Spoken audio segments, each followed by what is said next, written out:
तो आज हम एक बहुत ही दिलचस्प किताब की समीक्षा पर बात करने वाले हैं। एक ऐसी किताब जो भारतीय मुस्लिम समाज के यूं कहे कि उस अंधेरे कोने पर रोशनी डालती है, जिस पर अक्सर बात नहीं होती। बिल्कुल, जिस पर अक्सर पर्दा डाल दिया जाता है। किताब का नाम है पसमानदा जन आंदोलन 1998। मुख्तार अंसारी ने इसे लिखा है और इसकी समीक्षा की है अब्दुल्ला मंसूर ने। तो हमारी आज की ये जो पड़ताल है, इसका मिशन यही है कि इस समीक्षा के जरिए समझें कि ये पसमानदा कौन है, उनका संघर्ष क्या है, और इस्लाम में जो बराबरी का दावा है वो असल में मतलब जमीनी हकीकत में कैसा दिखता है। बिल्कुल। और देखिए, ये पड़ताल इसलिए भी जरूरी हो जाती है क्योंकि हम अक्सर मुस्लिम समुदाय को एक यूनिट की तरह देखते हैं। हाँ, एक अखंड इकाई। बिल्कुल, जैसे कि सब एक जैसे हों। लेकिन ये समीक्षा उस सोच को तोड़ती है। ये हमें बताती है कि इस एक पहचान के अंदर भी सत्ता, सम्मान, संसाधन, इन सब का एक बहुत गहरा संघर्ष चल रहा है। और ये शब्द पसमानदा, इसका मतलब ही है पीछे छोड़ दिए गए लोग। सही। तो ये समीक्षा सिर्फ एक राजनीतिक आंदोलन का दस्तावेज नहीं है, ये उन करोड़ों लोगों की आवाज है जिन्हें अपने ही समाज में हाशिए पर धकेल दिया गया है। तो चलिए इसी को खोलते हैं। सबसे दिलचस्प बात जो मुझे लगी वो ये है कि इतने बड़े सामाजिक आंदोलन की जड़ें किसी राजनीतिक सिद्धांत में नहीं है, बल्कि इसके लेखक मुख्तार अंसारी उनके बहुत ही निजी अनुभवों में है। समीक्षा बताती है कि उनकी जो पसमानदा चेतना है वो रोजमर्रा की जिंदगी में मिले अपमान से बनी है। सही कहा। समीक्षा के मुताबिक उनका जन्म 1956 में बिहार के कैमूर जिले के एक छोटे से गांव में हुआ। लेकिन जो बात सबसे ज्यादा चौंकाती है वो ये है कि उनके जीवन का सबसे बड़ा मोड़, और शायद इस आंदोलन का भी, वो उनकी शादी थी। हाँ। उन्होंने बदरुन्निसा नाम की एक महिला से शादी की। और वो शारीरिक रूप से अक्षम थी, गंभीर रूप से बीमार भी। हाँ बिल्कुल। अब सोचिए उस समाज में जहाँ शादियां हैसियत, खानदान, वंश ये सब देखकर होती हैं। तब तो ये एक बहुत ही असाधारण फैसला रहा होगा। असाधारण ही नहीं, ये एक तरह से क्रांतिकारी फैसला था। ये सिर्फ एक निजी फैसला नहीं था, एक राजनीतिक बयान था। अच्छा। हाँ, समीक्षा बताती है कि ये उस विचारधारा का प्रतीक बन गया जो पसमानदा आंदोलन की नींव है, कि समाज के सबसे कमजोर व्यक्ति के साथ खड़े होना। बिल्कुल, समाज के सबसे कमजोर, सबसे लाचार और सबसे पीछे खड़े व्यक्ति के साथ मजबूती से खड़ा होना ही असली न्याय है। ये सिर्फ कोई दया या करुणा नहीं थी, ये सामाजिक बराबरी की लड़ाई का पहला कदम था। और बदरुन्निसा का अपना संघर्ष भी तो उसमें शामिल था। समीक्षा में जिक्र है कि कैसे वो सिलाई करके घर का खर्च चलाती थी। हाँ, और साथ साथ आंदोलन में अपने पति का पूरा साथ भी देती थी। यही होता है, अक्सर बड़े आंदोलनों में महिलाओं के इस खामोश योगदान को हम भुला देते हैं। इसी बात को तो सामने लाती है कि ये सिर्फ पुरुषों की कहानी नहीं है।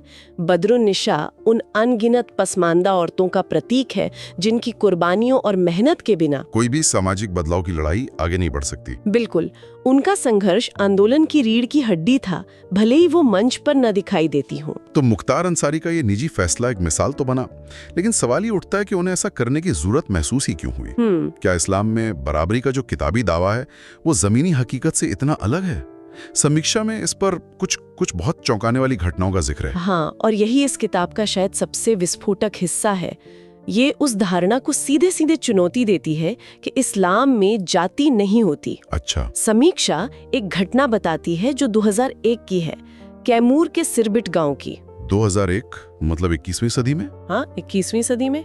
एक अंसारी मास्टर साहब को उनके ही साथी टीचर जो खान साहब थे, उन्होंने पानी पीने से रोक दिया। क्यों? मतलब वजह क्या थी?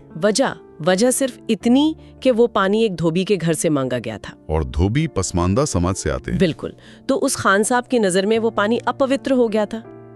ये घटना दिखाती है कि छुआछूत जैसी मानसिकता समाज में कितनी गहरी बैठी हुई है, चाहे धर्म कोई भी हो। ये तो वाकई हैरान करने वाला है। मतलब ये कोई पुरानी बात नहीं है, ये आज की हकीकत है। बिल्कुल। क्या समीक्षा में और भी ऐसे उदाहरण हैं? कई हैं। एक और घटना बिक्रमगंज की है, जहां एक शादी में एक बाराती की खटिया मतलब चारपाई सिर्फ इसलिए उलट दी गई कि वो जोला जाति से था। हाँ, क्योंकि वो जोला यानी बुनकर जाति से था।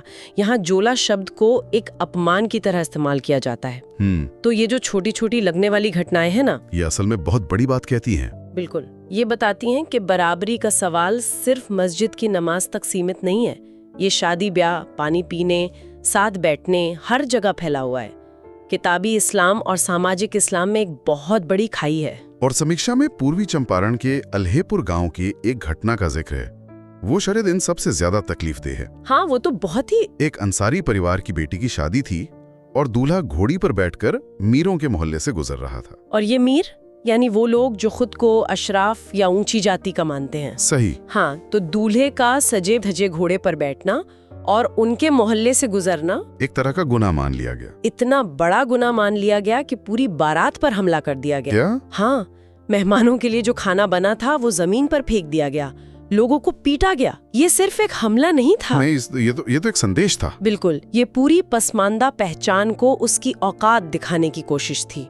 ये संदेश देने की कोशिश थी कि तुम हमारे बराबर नहीं हो सकते। और बात यही नहीं रुकी, है ना। जब उस गांव के अंसारियों ने अपनी जमीन पर एक अलग मस्जिद बनाने की कोशिश की तो उससे भी गिरा दिया गया और उल्टा पीड़ितों पर ही मुकदमे कर दिए गए। हाँ, और इससे भी ज्यादा दुख की बात यही है, ये घटना मुस्लिम एकता के नारे पर एक बहुत बड़ा और कड़वा सवाल खड़ा करती है। बिल्कुल। अगर एक ही खुदा को मानने वाले, एक ही किबले की तरफ मुंह करके नमाज पढ़ने वाले लोग एक साथ एक मस्जिद में इबादत नहीं कर सकते, तो वो एकता कैसी? सही बात है। ये सीधे सीधे उस सामंती सोच को उजागर करता है जो धर्म के पर्दे के पीछे समाज पर कब्जा जमाए हुए हैं। इन सब घटनाओं को सुनकर तो यही लगता है कि ये सिर्फ सामाजिक अपमान नहीं था, ये एक तरह का सिस्टम था। हाँ, एक पूरा सिस्टम। तो सवाल उठता है कि सिस्टम को चुनौती कैसे दी गई, और यहीं से बात शायद राजनीति की तरफ मुड़ती है। बिल्कुल, यहीं से ये सामाजिक दर्द एक राजनीतिक आंदोलन में बदलता है। कैसे? समीक्षा बताती है कि 1998 में अली अनवर अंसारी ने पसमानदा मुस्लिम महाज का गठन किया। ये एक ऐतिहासिक मोड़ था। ऐतिहासिक क्यों? क्योंकि पहली बार इस आंदोलन ने राजनीतिक मंच पर डंके की चोट पर कहा कि जिसे आप अल्पसंख्यक कहते हैं, उसके भीतर भी एक बहुत बड़ा बहुसंख्यक है जो पसमानदा है। हाँ, और इस अल्पसंख्यक आबादी के हिस्से के सारे संसाधन, सारी राजनीतिक ताकत वो मुट्ठी भर 15% अशराफ लोग खा रहे हैं। तो ये सिर्फ हक की लड़ाई नहीं थी, ये पहचान की लड़ाई भी थी। अल्पसंख्यक के उस बड़े से छाते के नीचे जो पसमानदा की असलियत छिपी हुई थी, उसे बाहर निकालने की कोशिश। एकदम सही। ये एक बहुत बड़ा वैचारिक बदलाव था।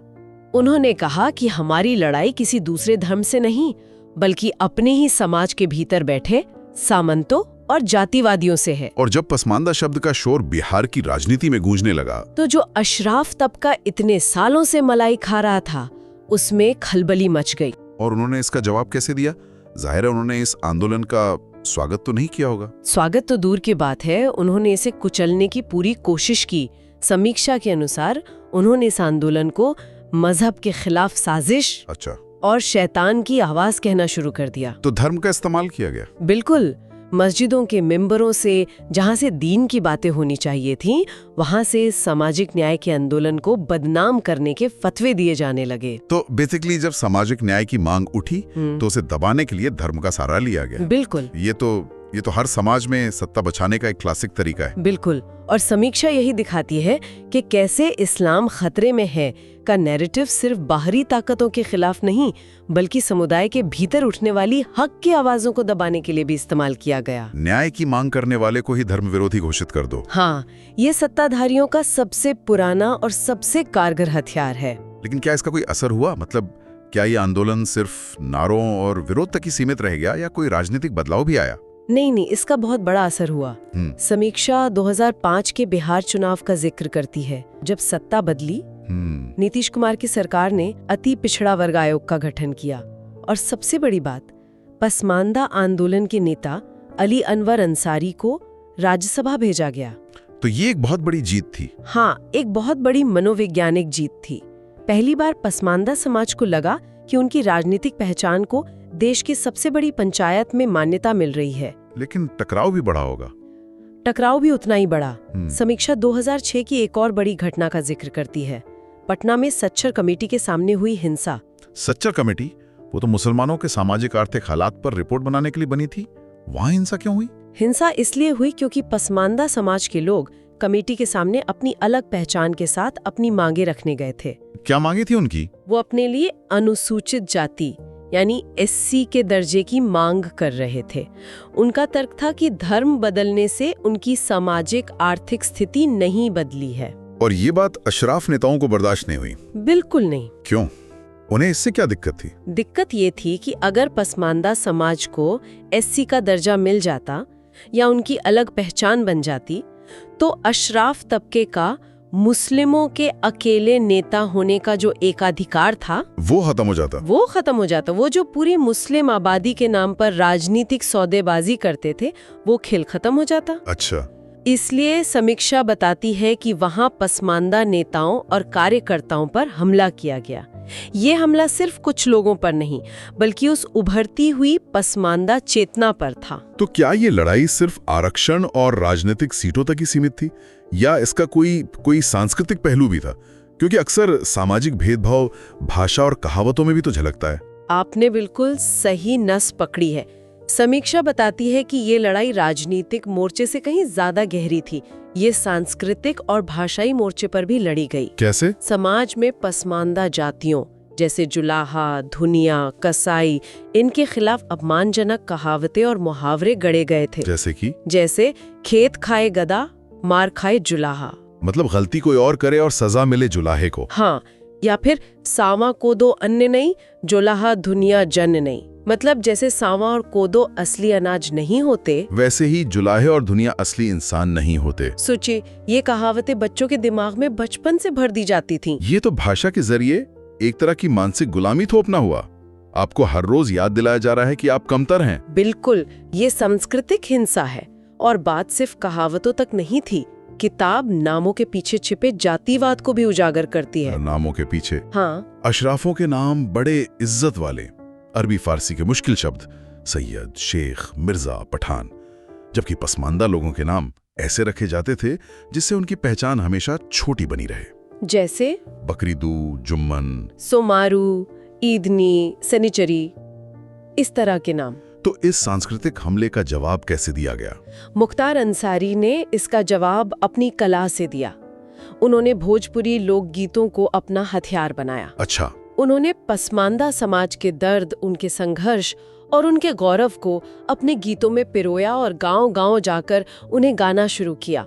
उनके गीत सिर्फ मनोरंजन नहीं थे, वो राजनीतिक चेतना जगाने का माध्यम थे। हाँ, उन्होंने भाषा के जहर का इलाज लोक संस्कृति के अमृत से करने की कोशिश की। तो अब इन सारी बातों को समेटते हैं। ये किताब और इसकी समीक्षा जो हाल ही में आई है, आज के समय में क्या मायने रखती है?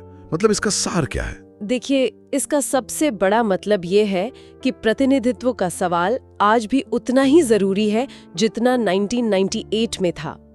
अल्पसंख्यक शब्द एक बहुत बड़ी चादर है जो पसमानदा समाज की असली पहचान, उनके संघर्ष और उनकी जरूरतों को ढक देती है। एकता का एक भ्रम तो पैदा करता है। हाँ, लेकिन सत्ता और संसाधन हमेशा की तरह कुछ ही हाथों में सिमट कर रह जाते हैं। और समीक्षा एक तरह से पसमानदा समाज के भीतर भी एक अपील करती है ना, खासकर पढ़े लिखे तबके से। हाँ, और ये शायद इसका सबसे जरूरी संदेश है। समीक्षा एक बहुत प्रोवोकेटिव विचार के साथ खत्म होती है। क्या है वो? ये पसमानदा समाज के उन नौजवानों के लिए एक आह्वान है जो पढ़ लिखकर नौकरी या कोई हैसियत पाकर अपनी जड़ों से, अपने समाज के दर्द से दूर हो जाते हैं। लेखक ने डॉक्टर अंबेडकर और कांशीराम का उदाहरण दिया है, जिन्होंने अपनी सारी योग्यता और ऊर्जा अपनी सोती हुई कौम को जगाने में लगा दी। मतलब पे बैक टू सोसाइटी वाला आइडिया। उससे भी आगे बढ़कर ये सिर्फ पे बैक नहीं है, ये अपनी पहचान को स्वीकार करने और उसके लिए लड़ने का आह्वान है। ये किताब उस खामोश क्रांति की आवाज है जिसने अब बोलना शुरू कर दिया है। और ये हम सबके लिए एक सवाल छोड़ जाती है। हाँ। और वो सवाल क्या है? सवाल ये है कि क्या कोई भी समाज, चाहे वो कोई भी धर्म या समुदाय हो, क्या वो तब तक सच्चा न्याय हासिल कर सकता है जब तक वो अपने भीतर मौजूद भेदभाव, अपनी ऊंच नीच और अपने अन्याय का सामना करने से कतराता रहेगा? आईना देखने की हिम्मत शायद हर क्रांति की पहली शर्त होती है।